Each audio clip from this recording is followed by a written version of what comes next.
adalah kita. Dari sudut pandang anak, anak tak pernah siap ayah ibunya pecah. Juga tak ada di antara kita ayah ibu anak-anak yang sejak kecil menyiapkan anaknya untuk kemungkinan terhempas karena biduk rumah tangga pecah, sehingga anak selalu menjadi korban utama perpecahan. Mereka, anak-anak kita, tak pernah mau mimpinya orang tuanya harus tetap utuh. Bapaknya sebagaimanapun nakalnya, dia harus tetap bersamanya. Seperti satu surat elektronik dari seorang anak perempuan tentang bapaknya. Kupastikan aku memang jarang bertemu ayah dibanding ibu lantaran ayah bekerja di luar rumah dan pulang ketika kami telah bersama-sama letih untuk berbicara satu sama lainnya. Tapi aku percaya mungkin ibu yang lebih kerap menelpon untuk menanyakan keadaanku setiap hari. Tapi aku tahu sebenarnya ayahlah yang mengingatkan ibu untuk menelponku. Semasa kecil ibuku lah yang lebih sering menggendongku. Tapi aku tahu, ketika ayah pulang bekerja dengan wajah yang letih, ayahlah yang selalu menanyakan apa yang aku lakukan seharian. Walau beliau tak bertanya langsung kepada aku karena saking letihnya mencari nafkah dan melihatku terlelap dalam tidur nyenyakku. Ku tahu, ia kecup keningku dalam tidurku. Saat aku demam, ayah membentak, sudah diberitahu jangan minum es. Lantas aku merenggut, menjauhi ayahku dan menangis di depan ibu. Tapi aku tahu ayahlah yang risau dengan keadaanku, sampai beliau hanya bisa menggigit bibir menahan kesakitanku. Ketika remaja aku meminta keluar malam, ayah dengan tegas berkata tidak boleh. Sadar, ayahku hanya ingin menjagaku, karena beliau lebih tahu apa yang ada di luar.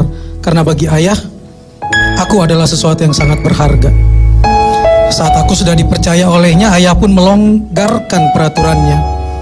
Maka kadang aku melonggarkan kepercayaannya. Ayahlah yang setia menunggu di ruang tamu dengan rasa sangat risau, bahkan sampai menyuruh ibu untuk mengontak beberapa temanku untuk menanyakan keadaanku, di mana dan sedang apa di luar. Setelah dewasa, walau ibu yang mengantar aku ke sekolah untuk belajar, tapi aku tahu ayahku yang berkata, "Bu, temani anakmu untuk aku akan pergi mencari nafkah untuk kita bersama."